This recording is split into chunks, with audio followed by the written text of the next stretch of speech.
Nick Thompson, welcome to the Free Trail Podcast. Thanks for doing this. Oh, thank you so much, Dylan. It's an honor and pleasure to be here. The honor is mine, man. I have been a massive admirer of yours for a while now, both as a professional and as an athlete. And I want to explore both sort of in tandem. You, of course, are the CEO of the Atlantic. You're also a very well-accomplished runner, and I'm excited to explore both of those. But first, we start all these conversations in the same place. My traditional opening question is, what makes you, you? Who is Nick Thompson? What makes you special and unique? I don't know what makes me special and unique. I'm a mix of a bunch of different people. My paternal grandfather was a pacifist, Golden Gloves boxing champion from the rural West. My father was a super ambitious, one-time runner, struggled with a lot of things in his life. My mother is a loving, caring, amazing woman who held everything together during a lot of trials. And my paternal grandfather was a diplomat. So you put all those together and I don't know, you get a little bit of a mix that ends up as me. Awesome. So I wanted to start by connecting media and running a little bit. It feels like both sectors are going through massive technological transformations right now, AI and digital distribution in media. That's true. And super shoes and nutrition science and stuff in running. And as a deep thinker, I wonder, just to get things started here, what excites you and what makes you nervous about technology and how it's impacting both parts of your life, both in the media business and in running?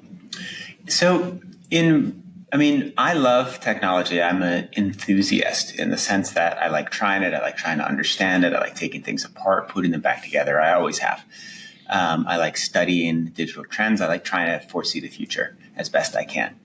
In media, the trends are pretty complicated. Like the effect of the digital transformation of the last 20 years has been highly negative on the core business model of media, but also deeply positive in certain ways of opening media up to new voices, massively increasing distribution, increasing the ways that people around the world can read content, obviously. The next trend, AI, is going to be hugely positive. That'll create amazing new tools for understanding, writing, distribution, and then incredibly threatening both to our business model and to the core of our work. And so as a media executive, trying to understand where things are going, how to harness the good and avoid bad is the most important part of my job.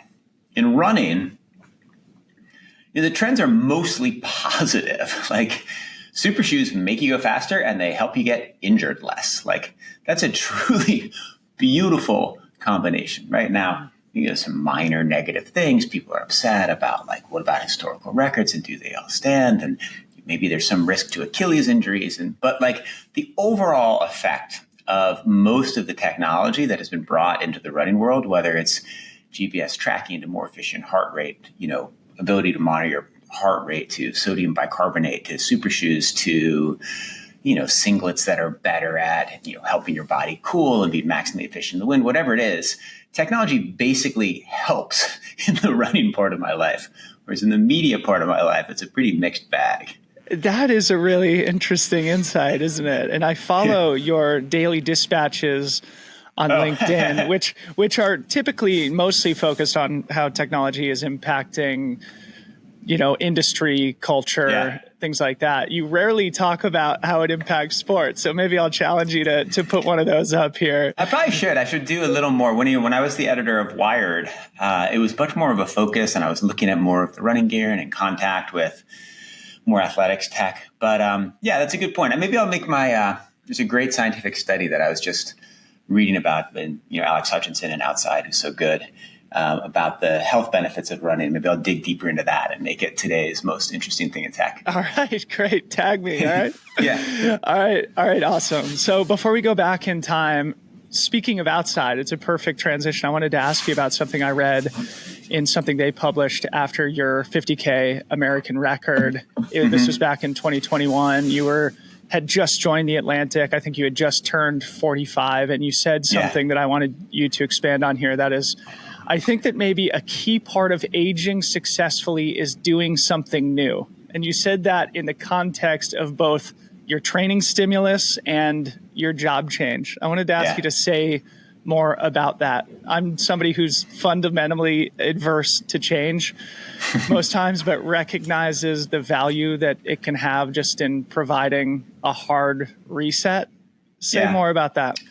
Well, I've never done a hard reset in my life, right? I've never completely changed careers I suppose having a child is a hard reset, but it's a natural hard reset that humanity has been doing ever since, humanity existed. But I've done lots of changes and pivots, from writing to editing to management to tech to startups to all within, a certain defined field. The point I was making and that I do believe in is that you can both get bored and you can get stuck in bad habits and you can get lazy. One of the challenges I sometimes give myself is imagine that today was the first day you were the CEO of the Atlantic and you had the same sort of clarity and commitment to excellence that you do in the first day of your job. What would you do differently from the way you are doing your job right now? And the reason to do that is because as you get used to something, they're kind of grooves that you get into that make things a little bit easier, and you maybe cut a corner on this task because you can cut a corner on this task, and maybe you don't do that. So it's very useful to try something new because you have this obsession and this focus and this learning. And for me, the new thing was shifting from marathons to trying to do, I hesitate to call a 50K ultra on your podcast. Oh, it counts. It qualifies. Not really, but somebody said it's a marathon with an extra gel. But to try to go into a different form of running, which I did for the first time. I started running mountain races, 15 years ago, just a few of them, not super long ones, as a way to challenge myself in a different way. And now doing ultras, moving to a longer distance. It was a way to get out of the pattern of marathon training that I had been in. So in general, I think that if you don't challenge yourself to do new things, you can get stuck, lazy, grounded without even really noticing it. Mm-hmm. So bring it to the American record, though, just to tie things together. Specifically, you had just joined the Atlantic, and it sounds like you were doing something new in your training. Bring us to that period, and to the extent you can, explain the feeling you were experiencing in doing something new. What did it feel like? Why was it valuable? And why was that the right time? Yeah. So I had when I was about 30, my late 20s, early 30s, I had started doing competitive marathoning after a period off after running in high school and a tiny bit in college. And I had run, every marathon was low 240s. And then in my early 40s, I had been challenged by coaches, challenged by myself, followed my father's death, and had this, remarkable improvement curve over a couple years where I went from 243 to 229. And that was wonderful. And then COVID hit. And during COVID, I trained, with sort of more, like with a lot of people, I trained with more intensity than ever before because there's less going on in the world. And we were living in the Catskills near these beautiful roads. And I wanted to try something different when it finally came time to race again. So I talked to my coach and we said, well, why don't we try a 50K? And there also weren't as many marathons at that moment. So that sort of helped force the decision. And then I think the specific thing that came up was this crazy opportunity where my friend Josh Cox, who's Des Linden's agent, asked if I would pace her as she tried to set the world record. And I knew that the men's American record for my age was right around the women's world record. So I said, of course, set a new goal. So then once I set that goal, the training wasn't that different from marathon training, except I increased my long runs, from a max of 22 to max of 30. I would change the way I did, instead of doing 4 by 1 mile, I would do 8 by 1 mile, sort of just, at lower speeds. Mm-hmm. So I just sort of changed the intensity, increased the volume a little bit.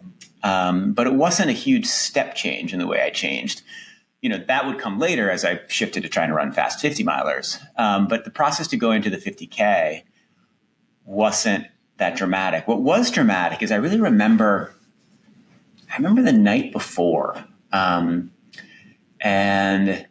I'd run so many marathons. I've been marathoning. Let's see. So I would have been 45 at the time. I've been running marathons since I was 21. I don't know. I've run a ton of marathons. Yeah. And the notion of just running 5 miles more felt so scary. Yeah. Like, how am I going to run 31 miles at sub 6 minute pace, which is the goal? And am I going to die?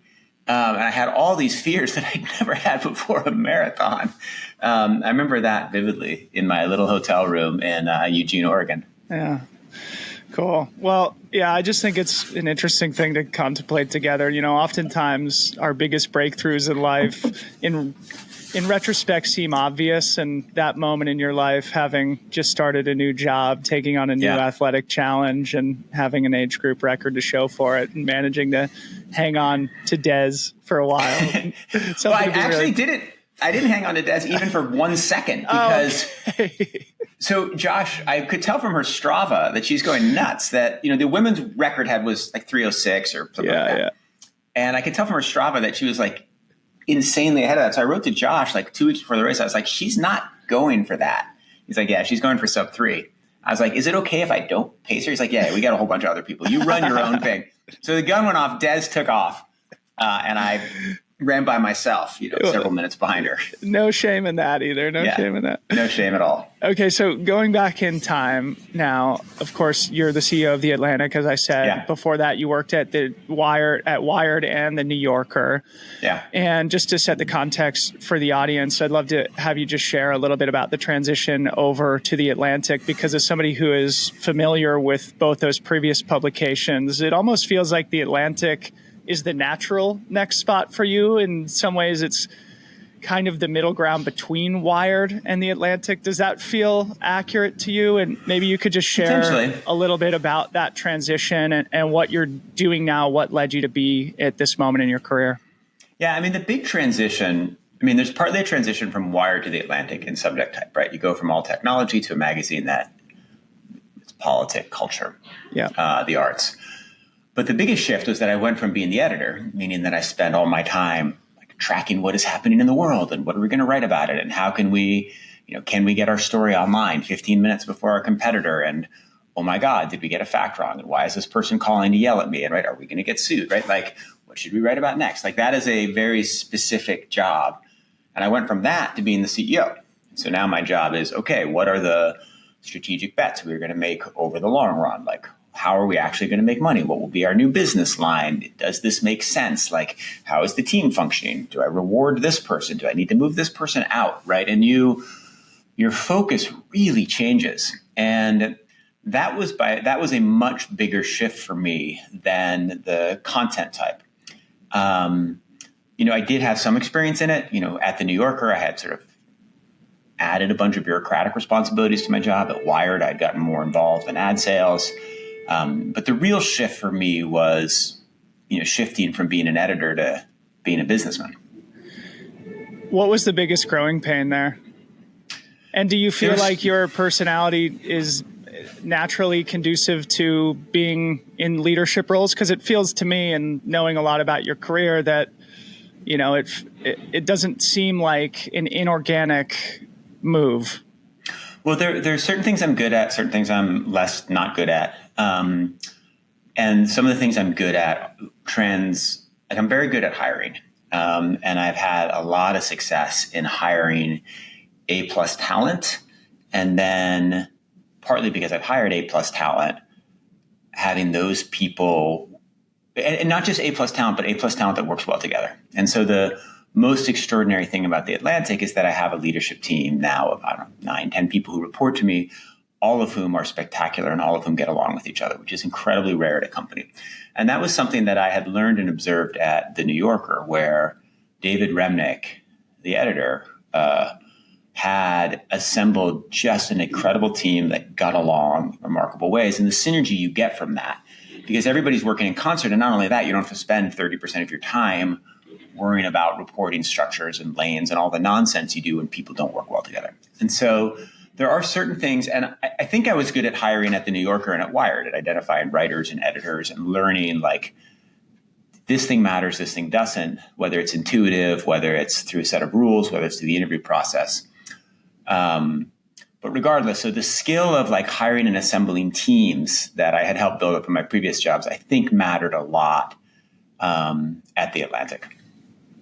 So having followed you for a while, I hear that you've engineered sort of a spectacular turnaround of The Atlantic and particularly tough time for digital publishers and publishers in general. You know, the magazine is profitable again. I read that there's a million paying subscribers now, probably over that threshold by a significant margin now.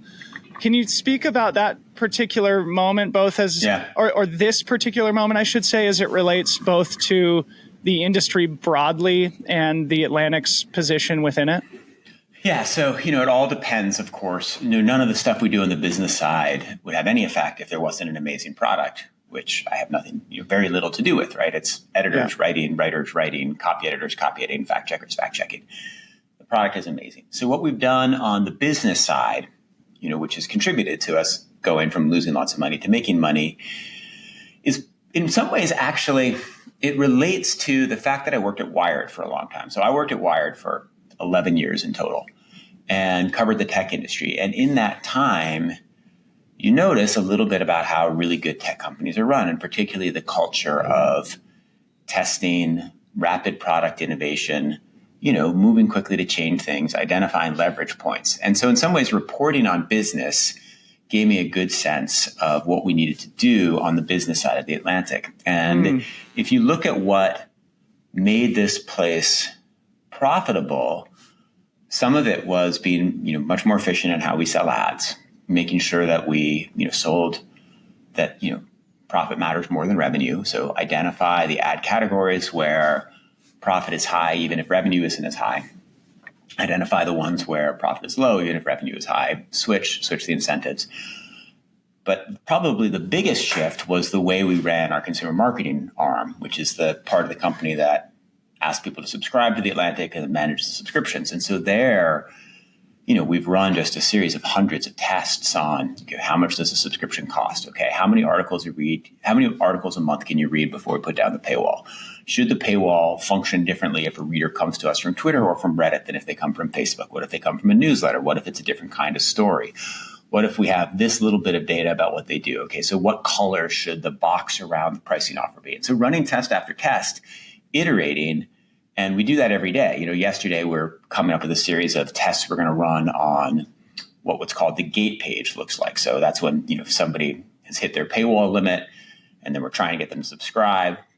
Right now we just show them, 150 words of text and then it fades out. Well, what if we showed them not the first 150 words? What if we showed them excerpts? What if we showed them quotes? Like, what are the different things we could do? How could we create that content? How could we do it without risk? So building this culture of testing, experimenting, and then, moving forward with these builds, I think has been the most important thing, because back to your question about media, what has happened in media is the advertising model has gotten much harder, in part because we have to compete with the social media platforms. They have a very good ad product, obviously. So advertising has gotten a lot harder. And then in the last few years, distribution has gotten a lot smaller because the same platforms have deprioritized media. Google doesn't send as many readers to news sites. Facebook has really limited it. So readership at all these publications, at every publication has, not every, but almost every publication has dropped dramatically. And so if you have fewer readers, how are you going to get more subscribers? We have to be much more efficient at the percentage of people who come to your site who end up subscribing. Yeah. So all these interventions have ended up playing a role in helping us counter the sort of big trends in our industry, which is why, most media companies are in trouble. You see stories about layoffs every day, and we're doing well. Yeah. It makes me want to ask whether you miss being closer to the product your answer there was very clear that, you're deep in the weeds of the business and finding efficiency and leading the team. Do you miss being closer to the product? Because I know that's where you spent the majority of your career previous. It is where I spent my career, and I loved it. But it's not like there's nothing I do during the day that's boring, right? So I'm not sure what I would give up, and right. In media, particularly at a place like the Atlantic, there are real lines between church and state. I don't know. I have no idea what the Atlantic is going to publish today. I was having dinner last night in this event, and I'm sitting next to this literary agent who's talking about all the fiction that she represents that's about to run in the Atlantic. I'm like, I have no idea. Like, I don't know. I don't know what we're doing. You know more about what's coming than I know what's coming in the Atlantic. Yeah. But I will say on that, there was, when I started this job, I did realize that I had this fear. I had this fear that I was going to get, to put it bluntly, like I was going to get dumber. Right. That like I was going to have less knowledge about the world because I wasn't covering the world and because I wasn't running around talking to really smart people all the time about stories and trying to find things that like I would just not like dumber is the wrong word because you're exercising different things, but just like would be a little less sharp about stuff I care about. And so that's partly why I kept doing those daily videos, which seemed a little weird at first for the CEO of the Atlantic. Why are you making a video about like decentralized AI training? Well, partly so that there's like a forcing mechanism to learn. Right? Why did I keep writing my newsletter? There's a forcing mechanism to read long form. So I have kept sort of running this like sort of intellectually stimulating side project that we've now figured out to monetize, like how to monetize like crazy at the Atlantic. And it's been great. But it was kind of a funny, weird thing at the beginning of this job. Say more about that, because we mentioned it at the beginning. I think speaking about the short form stuff that you do on LinkedIn, where you explore a lot of the trends in technology. Of course, part of our conversation here is about different ways that people are consuming information. Atlantic is known as one of the great places for long form journalism, and this is very much a short form product. And so that, to me, it feels like an identification of needing to be active with current trends. Yeah. So, for the very rare listener who isn't an obsessive LinkedIn content reader, every day I post, it's like a 2 to 3 minute video, or most days. And it's about something, I call it the most interesting thing in tech, but it's just about something that caught my eye.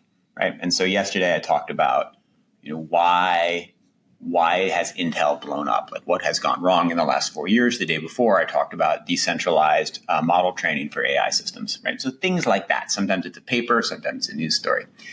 And so I do that. And then every 2 weeks or so, I write a newsletter. These are my favorite things I read. And then I also do all kinds of speeches about trends in technology. And I also host all kinds of events about technology, sometimes with our advertising partners, sometimes just at public events, right? So I was just at Web Summit in Lisbon, doing that. And then I was out at Google, California, doing that. So that's kind of a weird thing for the CEO to do. Like most CEOs don't do that. And if I hadn't come from an editorial background, I wouldn't have the experience to do that. And so then the question when I started this job was, well, should I, obviously I'd done all that stuff at Wired. Should I keep doing this at the Atlantic? And part of the reason I kept doing it was because it was intellectually interesting. And then we realized, wait, we can make a lot of money, because we can work with advertising partners and I'll go host dinners for them, or we'll go and I'll give a talk to an advertising partner.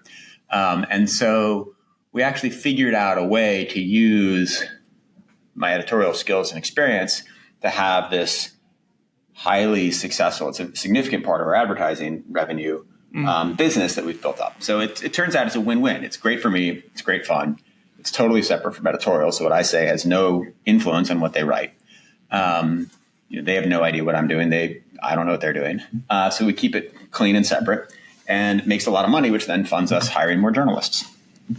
So interesting. Well, I appreciate you entertaining me talking about the media industry and the business. Of course, so I love talking about this stuff. I'm a student of the game as somebody who's been trying to build our own small media business also, and that's how I became familiar with you and your story and how I came to start following you and have listened to pretty much every interview you've ever done. I'm cognizant of the fact that our listeners are going to want us to talk about running. And before we do, I feel like the natural segue, this being a trail running podcast, to have you share a little bit about the story of Mostly Harmless. This is probably something that our listeners haven't heard about. So, and it feels to me like this was an important story in your journalistic career. So share a bit about that. Hugely.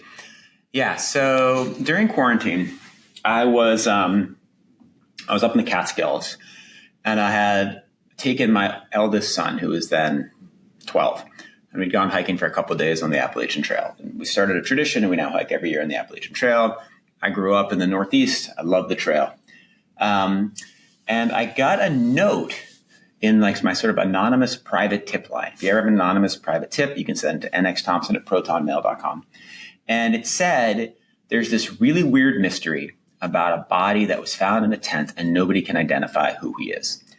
And I was captivated because of my love of the trail, because I think that one of the most interesting questions in tech is, to what degree does tech allow you to create new identities and new personalities, while at the same time there's also massive surveillance. And so the concept of somebody who the police couldn't identify, no one could identify, was remarkable to me, right? Because in a world of infinite surveillance, how does that happen? And so I thought it was a Wired story because of that. And so I started like digging in, and it turned out that there was this hiker, and what we knew at the time was that he had started hiking the Appalachian Trail up in New York at Harriman State Park or Bear Mountain, and had hiked a huge portion of the trail, and then eventually had continued south, right? It ends at Springer Mountain in Georgia, and had ended up and then died, had been found emaciated in this tent in Florida. And he had met all these people along the way, like hundreds, thousands, right? And he had a trail name of Mostly Harmless. But no one knew his real name. And he had, he'd gone into stores and he bought backpacks, and he had like images of that, but he had paid with cash, right? He had signed into hostels, but he had signed in with different names. And so this community of online sleuths started looking for him, and like, how does somebody disappear? Because somebody should, like, there should have been a note somewhere like, my friend Bob is gone. Where is he? This is what he looks like. We had all these photographs. We had all these clues, and no one could figure out who he was. And so I wrote this story, and I remember I became obsessed with the story. And I was the editor-in-chief, so again, like a little bit of the same problem as before. Like, why are you writing this story about the weird hiker? Like, shouldn't you be managing the team? But I kept like doing it, was passionate about it. And then I published it, I think the Monday before the 2020 election. I was like, well, nobody's going to read this, but like, I don't want to like keep refreshing the polls. Like, I'm kind of sick of this. And so like that weekend and that Monday, I finished the story, I published it, and it goes nuts, right? It gets millions of readers. And you can tell extremely quickly. Yeah. And so then I thought, well, surely they'll find him momentarily. Yeah. Right.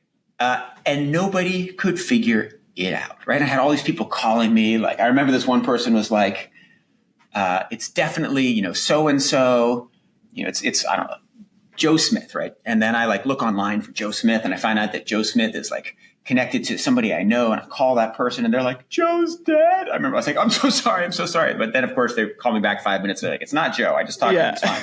Thank God. I had one person call me up who's like, I know exactly who it is. And like, for reasons I still can't fathom, like built this elaborate mystery about how they had gone bowling together and all these clues were pieced together. But he was clearly conning me, but for no reason. Like, he never asked for a check or for me to send money to Nigeria. It was just this weird dude in Virginia. Meanwhile, there's this DNA company, Othram, which is like analyzing the DNA of the body that they found. And so eventually that story runs in November, and then it was mid-December, so 6-7 weeks later, where, from some combination of factors, right? I knew from the DNA company that the guy was probably from New Orleans, from Louisiana. And so I was buying Facebook ads on my story to promote it in the like region of Louisiana where we thought he had been from, because you can analyze DNA and like identify relatives, right? It seemed like there were a lot of relatives from that region. And so eventually someone saw something. It's a little complicated about who did or exactly. And different people take credit, and there are a lot of weird characters involved. Anyway, I get a phone call at 5:00 in the morning in December, and they're like, "We found him." And so they had identified who he is. It all made sense. And then the second story was piecing together who it was. And this was kind of like a little bit of a sad story where it was this guy, his name was Vance Rodriguez, and he had grown up in Baton Rouge. He'd gone to New York. He'd lived actually not that far from me.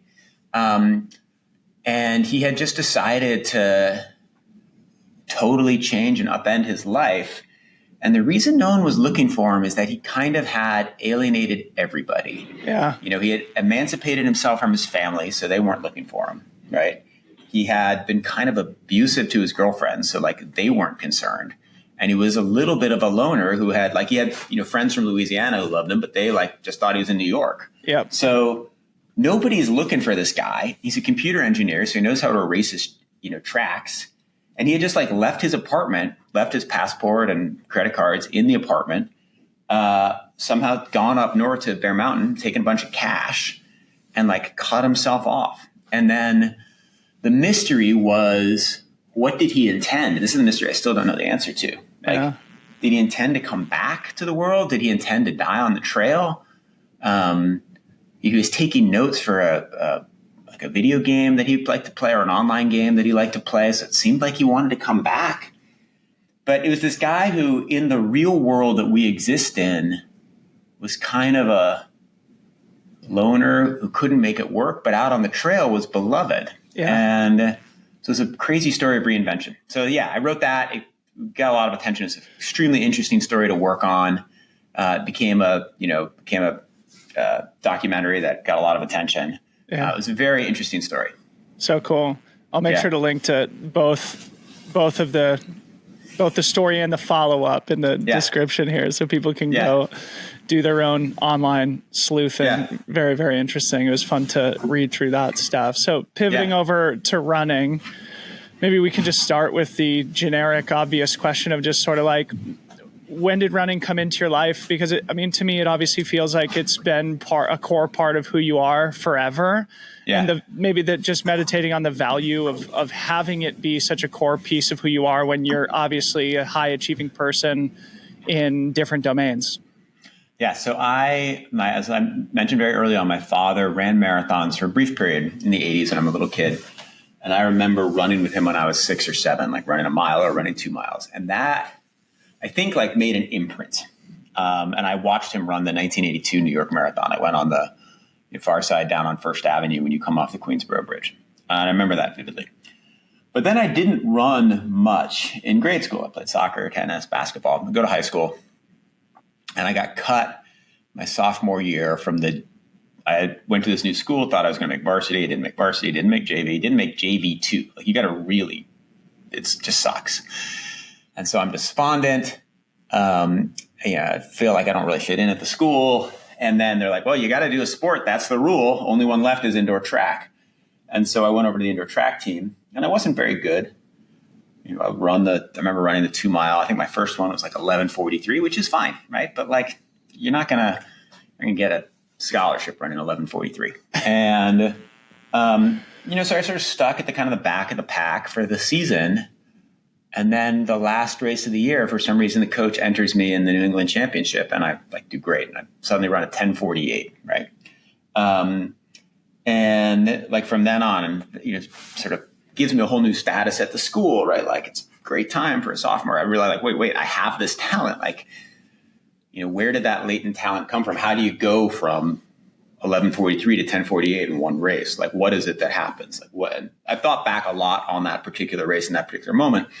But in any case, from that moment on, running becomes a key high school identity, and I get very good at it, and end up going much faster and doing well in races. And then I go to Stanford, where as listeners of your show well know, the runners are really good. Yeah. And so I'm the worst recruit in Vin Lanana's first recruiting class.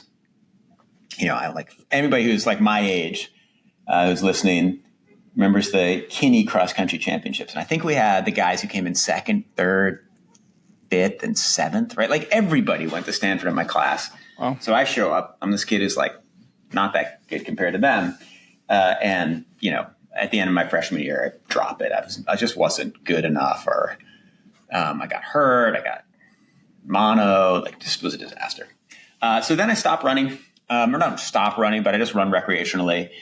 I enter a few haphazard marathons. And then I finally focus. I run a bunch of marathons, like trying to break 3 hours without really training for it. Can't do it. And then I finally break 3 hours when I'm like 30, and then join a track club, run a 243. And then I'm, sort of on a different trajectory as a runner. So what about the way in which it's been a companion and a support vehicle as you've built this incredible career? Because the obvious question is sort of like, Nick Thompson, you're a high achieving individual who's been very successful in business and have built this incredible career, but simultaneously you've been a very committed high level trainer, somebody who puts in the work every day. So if you could just share a little bit about kind of the value that consistency is brought to your life as you have been so focused in other places. Totally. This is the hardest question, and I grapple with it in lots of ways. So first of all, I love running, and I love the feel of running. I love going into new space. I love exploring places while running. I love everything about running, and that has been true for my whole life. Running. Let me start with the distractions, right? So it is hard to work running into my life, right? Because my life is busy. So yesterday, for example, I had to do an event where I had to be wearing a suit at 9:30, and I had to do an event where I was wearing a tux at 6:00. And so that pretty much meant I couldn't run to the office and I couldn't run home from the office. And I had, kids, and father-in-law had sick. So I had all this responsibility. So I ran for like 20 minutes, right? I had a 20-minute run, right? Which is all I got. So I ran 2.5 miles, whatever I ran. So there are days where you don't really have time. Like you're not running optimally. But there are other days where if you're efficient and smart, you can squeeze it in. So today I ran to the office. So I ran 5 miles to the office. I have a meeting in Brooklyn at like 6:30 this evening. So I'm going to run to the meeting. Then I'm going to run from the meeting to my house where I'll pick up my kid. I'm going to take him to soccer practice, and I might run during soccer practice. So I'll probably run like 3 weird runs today and like log 13 or 14 miles. And that's kind of typical. And while I'm running, I'm listening to podcasts about AI, or this morning I was listening to podcasts about the rebel movement in Syria to try to understand more about what's going on. So I'm sort of like multitasking and fitting it in. And then there are moments where to train successfully, you have to do workouts. And so I will probably run a workout this weekend, like at my kids' soccer tournament at Massapequa. I don't exactly know the schedule, but like when they play a tournament, they play a game, then there's like an hour and a half, and then there's another game. So during the hour and a half, they're just like chilling with their friends. They don't want you there. So I'll go run a workout, right? So you figure out how to work it in. But there are like drawbacks, like maybe those 20 minutes yesterday, I should have been preparing for the panel conversation, There's always drawbacks and there's always complexities. The most important thing, though, is I do think that this focus on running, like there are things that you learn running that are extremely helpful for your job. So a lot of what makes one successful in a job like this is the ability to like have focused attention for long periods of time. And, there are very tense moments where you have like an hour-long Zoom meeting or an hour-long meeting with a whole bunch of people where you have to like synthesize it all at the end. So how do you do that? Well, it's like kind of the same focus that you need to do a 6 by 1 mile workout, right? And I think that the skills overlap. And so the skills you learn doing focused running and the skills you learn trying to do a job like this do overlap. So they detract from each other, but they also help each other. In addition, like I'm a very focused parent on 3 boys. I'm very focused on this job, and like running creates, it's fun because I do it sometimes with my kids. Like you probably notice in my Strava log, there's all this like ran with little Z. It's one of my kids, ran with little J, whatever. So part of it is I get to do it with my kids or while I'm parenting my kids, like while they're at soccer. But there's also it also is a break in between the sort of more structured, harder parts of my life. And so, I get up, I play with the kids, we do all kinds of stuff, I clean the kitchen, whatever I'm doing, and then I run to work, and it's like a very useful psychological break. And if I just like jumped on the subway, I don't think when I showed up at the office, I'd be able to do my job as effectively. So, there's this wonderful book by Sabrina Little, who's a philosopher. Oh, I know Sabrina well. Yes, she's incredible. Yes. And so what I love about her book is about like, often when we talk about running, we're just like, running is good for everything. It makes me a better person. It makes me a healthier person, right? It's like, it's good for everything in my life. And that's not true, right? And like, it can make you more selfish. It can give you less time to do the other stuff that's important in your life. But there also are real benefits to it. And so she does a marvelous job of like explaining the psychological benefits, the ways it can make you a more ethical, more moral person, but also the opposite. And so I observe that in my own life and, try to do the best while, also training pretty hard. Shout out to Sabrina Little. She just posted that she and her husband are expecting their third child also. Oh, amazing. So. Yeah, I think I love having, large families. My wife and I had figured it out earlier. Maybe we'd have more than 3. Very cool. Yeah, I was going to sort of give you a hard time about that, or at least just like point the audience towards your Strava because it is kind of funny. And I think Tuesday of this week is a great example of just like how you squeeze everything in, where you did a workout commute running from your home to the office while squeezing in like a 9x800 meter. Yeah, right. And like and so it's like that was a funny run, right? Where you're wearing a little pack, right? So you're not able to like really run exactly. You're running 800s because that's whatever my coach told me to do today.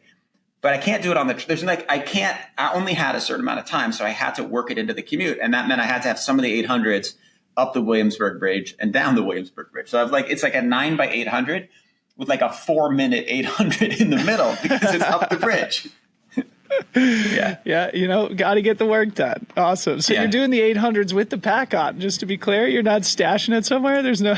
No, so if I've like forgotten. I mean, this is also one of the other problems. My wife was laughing at me so hard last night. As I mentioned, I had to wear a tux to an event last night, and I had thought I had a white shirt at the office, but I didn't. And I ran in with just the waist packs. I just ran in with my phone, keys, AirPods. And if I had known, I would have brought in a white shirt. But instead I wore this like light pink shirt underneath the tux and like pretended it was fashion. But like, it was really just because I had kind of screwed up the running.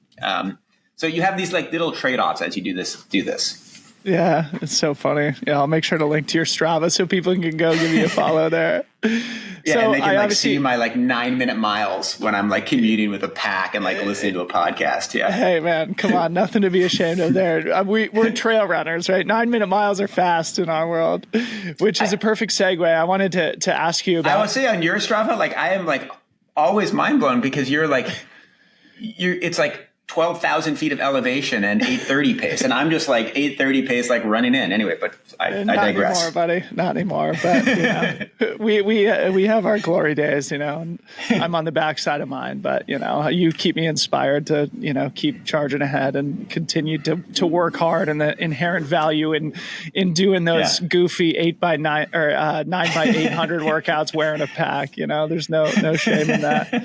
Staying committed. But of course, this is a trail running show, and I'm sure our audience would love to hear you talk a little bit about your exploration in our domain. As you said, most of your competitive history has been in the marathon distance, and now after your American record in the 50K, you've been experiencing or experimenting with some longer distance stuff. And I'd love to have you talk a little bit about a few different things, maybe starting with the 100K that you did earlier this year on the trails, and just maybe say a few words about your experience, and as somebody who's been so committed to kind of the marathon distance for most of your running career, what it's been like to experiment with the trails and the longer distances.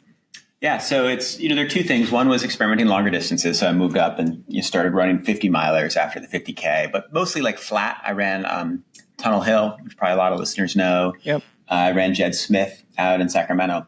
But then this summer, it came about actually because I went hiking with my son, the oldest one. We went hiking out in Tahoe. He was going to start debate camp And I was like, well, let's eat the base camp in Stockton. I was like, well, let's fly to Tahoe and hike and then drive to Stockton afterwards. He's like, awesome.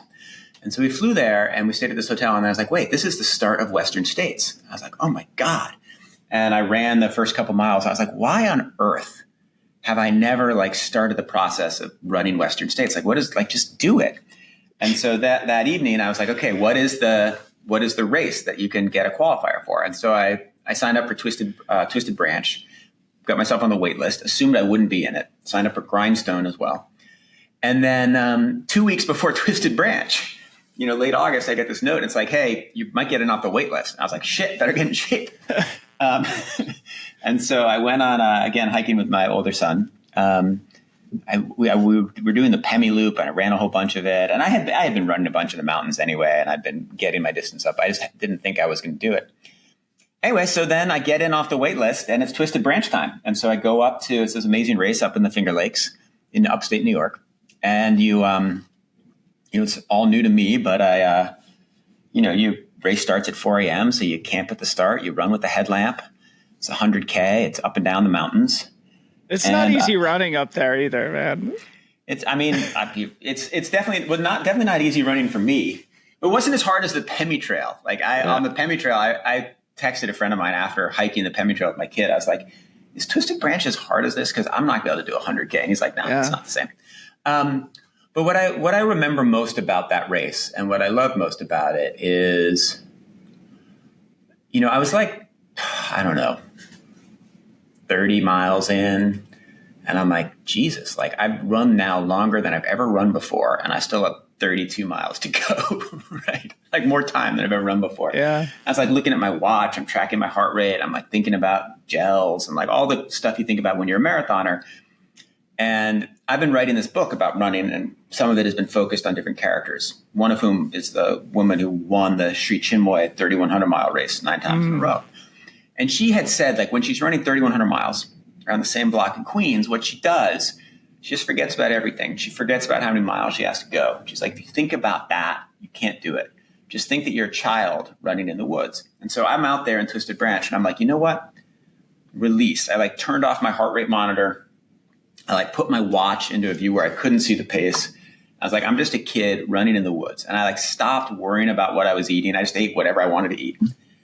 And then suddenly I'm charging along. I'm like, wait, I'm at mile 58, right? I'm going to finish this. And I did pretty well. And I came 8th place or something. I did reasonably well. Finished in 11 and a half hours, which is a long time for a guy who's used to for thinking a about minutes in marathoner. Yeah. Yeah. Doing his 800-meter repeats. Yeah. Yeah. Those 800-meter repeats really get you ready for mile, just kicking down that last hill at Twisted Branch. Yeah. But it's a really beautiful experience and a different psychological experience. And something I absolutely want to keep going. Nick, I'm so happy to hear that you're interested in running the Western States. I don't know if you know this, but I'm on the board of the organization. Nice. And actually this afternoon, I'm driving up to Auburn. Tomorrow is the lottery for Western States. Is your name in the bucket? It's in the bucket. I've got one ticket. So 7 years from now, I'll see you at the start line. So I think your probabilities are 0.4% chance of getting in. Oh, that's not bad, actually. That's not bad. That's better than I thought. So I have almost 1 in 200. That's nice. So cool. Yeah, awesome. Well, good luck to you. I'll be on stage or on the broadcast, and I'll do my best to send good vibes into the bucket for you. But I'd love to hear more about this book that you're working on. I didn't know that it was a project, and certainly it seems like, a connection of your journalistic career and your athletic career. Yeah, absolutely. So the book is, I haven't talked a lot about it publicly, in part because it's kind of strange if you're CEO to also be writing a book and I felt like it might put extra pressure on me, but it's now basically done. It's being published by Random House. It'll be published, I hope, early next year. But it's 3 overlapping stories. It's my life as a runner. So tracing some of those stories I told you, what I've learned from it. It's my relationship to my father. It was a remarkable rise and fall and extremely complex later life where for a while running helps him hold things together, and then it absolutely falls apart in incredibly dramatic fashion. And then it's portraits of different runners. So for example, I mentioned Super Beckford, who won runners who I competed with or who I, like, my life overlapped with. Like, she ran a store right next to where I lived with my dad when I was younger. And she won the Sri Chinmoy 9 years in a row. So there's a bunch of different runners who, the first one, it's a portrait of Bobby Gibb, who was a mother of a friend of mine in high school. And she's the first woman to run the Boston Marathon. And she has this incredibly beautiful theory of why you run. In fact, she trained in a way you probably appreciate, which is she trained for that first Boston Marathon by driving a VW bus from Boston to California. And every day she would stop somewhere and run for 4 hours and sleep under the stars, and then get back onto the bus and then drive a little further west and run for 4 hours and sleep under the stars, and just covered the entire country that way. And so it's portraits of people like that who teach you something about running and what running can mean in life. And the hope of the book is that it's a story about how an obsession and focus on the sport can help you understand, like, the hardest, most important things we face as humans. So that's the goal of it. I've got, full second draft with the editor, sent to her last Sunday. Wow. If she likes it, then if she hates it, like, got to do another revision. Maybe it'll be, spring of 2026, but I hope it'll be winter of 2026. Wow. All right, cool. Yeah. Something to look forward to, and a Christmas present maybe next year. Maybe. Yeah. I think I'm really happy with it. It ended up, you start a project like that, you're not sure it's going to end up being good. And maybe other people won't like it, but I'm pretty happy with it. I'm so excited to read it. It reminds me, Nick, I'm sure you've read Barbarian Days by Bill. Oh, yeah, that book's awesome. Former colleague at the New Yorker. It's one of the models, right? It's absolutely one of the models is how do you what makes Barbarian Days great is you finish the book and you're like, you have a totally different understanding of surfing. Right? Yeah. Completely. Like, I had no idea. You wait for the waves and these other, like, this is how the community works. And this is like this kind of longboard versus shortboard. I had no idea. Right. Yeah, but also he's a journalist who spent his life telling stories in very different domains, and, like, his entire life was revolving around this personal practice of surfing, and sort of in the same way that you've been telling stories and now running a business in journalism, but your whole life running has been a central part of who you are. Yeah. So it's like there are a couple of books that I, go back to that are, have similarities, and that is certainly one of them. Cool. All right. So winding down now, before we get to our traditional closing question, I'd love to have you just talk a little bit about Tunnel Hill that happened a few weeks ago. Yeah. We just had Courtney Olson on the podcast, who broke the women's 50-mile world record. And, anyway, you and I have been in and out of touch trying to set this up for months now. And it was after seeing your post about it, I was like, all right, let's finally chit chat with Nick. So tell us a little bit about your experience at Tunnel Hill. I know it was sort of like third time's a charm for this 50-mile distance. You've been sort of workshopping it, projecting the distance for a little while. Tell us a little bit about that. And I know that Courtney also, like, commented on your Instagram too. So any interesting interactions you had with her after her world record? Yeah. The most interesting is that I've been, I drafted a Wikipedia entry for her because she didn't have one. So it got rejected at first. I hadn't put enough sources, but ideally it'll go live soon. The woman deserves a, like, strong Wikipedia entry. So I first ran Tunnel Hill, I guess it would have been 2 years ago. This is my third time at it. And I went out there, and it was sort of my next big challenge after the 50K record. And so I was like, I'll set the 50-mile age group record, which is very fast, right? It's like 5:35, so 6:40 pace. There are like 3 different records. It depends which one you take, but they're all, like, kind of clustered together, like trail, road, anyway. And I was in great shape, had trained really well. Everything looked good. And then the morning of it, I woke up and there's, like, all the snow. I was like, what the hell? And I probably should have, like, just put on trail shoes and just run it like a civilian. Instead, I was like, I'm going to go for the record. I'm still going to do it.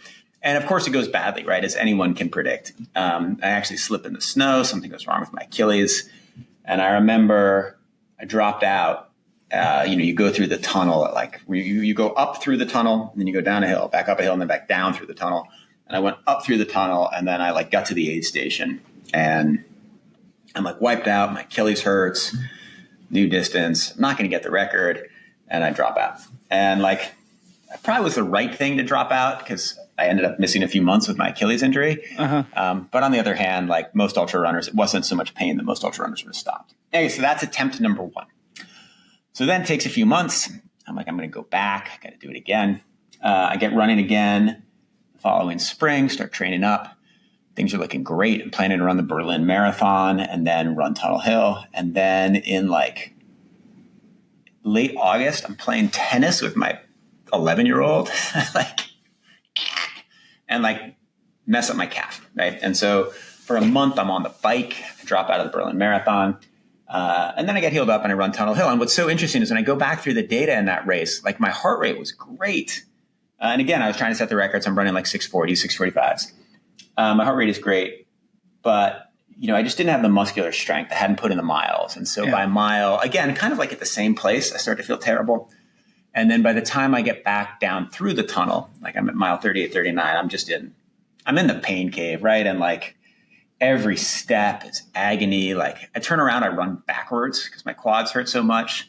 And so all these, like, it's very funny when you run a race backwards because you see the runners coming towards you in a way you never do. Yeah. They're like, what is going on?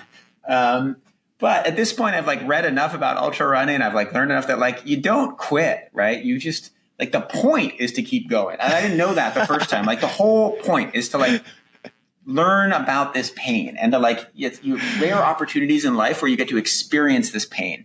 One of my favorite ultra running friends, this guy Young Cohen, who I train with, has gone through like addiction and all kinds of like pain in his life. And he says he runs the ultras to experience the pain so he remembers it and never goes back to his old life, right? You run to feel what it feels like in those miles because you can't force that on yourself any other way. So I do that. I finish. I like run 40 minutes slower than I intended to, but whatever, I'm thrilled. Then I run it for the third time this year. And I could tell I wasn't in shape to set the record. Like my times, all my workout times, like the good thing about, I'm 49 years old. Like the good thing is that I can go run 4x1 miles in Prospect Park. And I have run 4x1 miles in Prospect Park 72,000 times, right? Yes. And I've run in the same place. And I can tell that like I have never been slower, right? Yeah. And so I can compare it to what the shape I was in 2 years ago, Tunnel Hill, and last year at Tunnel Hill. And so I kind of knew I can't set the record. So like just go out and run. And so I take it out, not at 640 pace, but at like 655 pace. And I, pretty much run the whole thing at that pace and feel great. There's a little up and down here and there. And, the end was a little slower because it's hard. And I had somebody supposed to give me a ketone. I didn't get the ketone. I didn't get the water. I dropped this. I forgot that. I drank it, like whatever. But the whole thing was great. And I felt wonderful the whole way through. And it was a, beautiful experience. And I was trying to imagine again that I was a child running through the woods. Like the whole thing was just a terrific experience. So awesome. I was very grateful to have finally have a successful time at Tunnel Hill. And then I only finished like 7 minutes off the record. I was like, now, of course, I'm like, Fourth time's a charm. Yeah, fourth time. Like, I'll be out there. 50. Will you be 50? Yeah, you'll have to. I'll be 50 next year. The thing is that the record was set by Ted Corbett when he was 50, right? Okay. So it's, technically you can set the 45 to 49-year-old record by running a slower time than the 50 to 54 record, but that seems unfair. Okay. Right? That seems like a little like a cut corner. Anyway, so Tunnel Hill 2025. What I don't know is when I'm 50, whether I'll be like, I'm going to go set more records or whether I'm going to be like, you know what, I'm just going to go run some crazy long mountain race. No, you're going to be doing the Sri Chimnoy next year. Yeah, that's going to work well with my job. I'm going to do 8 hours of Zoom while just like on my AirPods running around, Austin Park in Queens. Sorry, guys, I got to take a month off and go running. Yeah. I love what you just said, and this can be sort of like our closing insight here before our final question of just the point is to keep going. I just wrote it down. I want to print it on a T-shirt that applies to so many different parts of our lives. Yeah. The point is to keep going. I love it. Yeah. Yeah. Nick, our closing question here is, who is one person that you admire inside or outside of sport, living or dead? Why do you admire that person? Well, actually, that line, the point is to keep going. Let me just talk about my mother's father. So my mother's father is a guy, Paul Nitze. He's a arms negotiator. And he lives this amazing life where he's one of... You wrote a book about this guy, didn't you? I wrote a book about him and George Kennan, right? So it's American foreign policy through the rivalry. But one of the many lessons from his life is that he, starts working at the high levels of government in his mid-40s in the Truman administration, and he continues through the Reagan administration, so 40 years. And during this period, he's the only one who keeps doing it, keeps going, despite getting fired by almost everybody, right? He gets fired by Eisenhower. He's heavily demoted by Kennedy, almost resigns under Johnson, kind of gets pushed out. Nixon, it's a disaster for him. Carter, he thinks he's going to get the top job, gets booted, right? Reagan, everything's fine. Bush fires him, right? He goes up and down a lot. And he had this philosophy that okay, if something goes badly, everybody else in Washington, you get fired and you're like, I'm going to come back, but I'm going to come back at a higher level. I will not go back at a lower level. He's like, you know what I'm going to do? I'm going to come back, but I'm going to come back at a lower level. And I'm going to work my way up. If you don't want me to be the Undersecretary of Defense, I will go work and be the Assistant Secretary of ISA or whatever, right? And so he has this life philosophy where he's like, all I care about is reducing the risk that there is a nuclear war. And I'm going to do the best that I can. And you may disagree with his policies. He's very hawkish all the way through. Lots of people think he actually increased the odds. But regardless, he every day gets up thinking, I'm going to do everything I can to reduce the risk of nuclear war. And I'm going to take any job in the United States government I can. And if it means I have to take a big demotion, I'm going to take it. I'm just going to come back in. And it's an incredible life philosophy. And it's one that I think about a lot, which is it's kind of like the ultra running philosophy, which is you just keep going, right? And I was trying to explain this to my kids the other day where my son was like, God, I have a test every day. I have I've got this debate tournament this weekend. And I was like, okay. I mean, I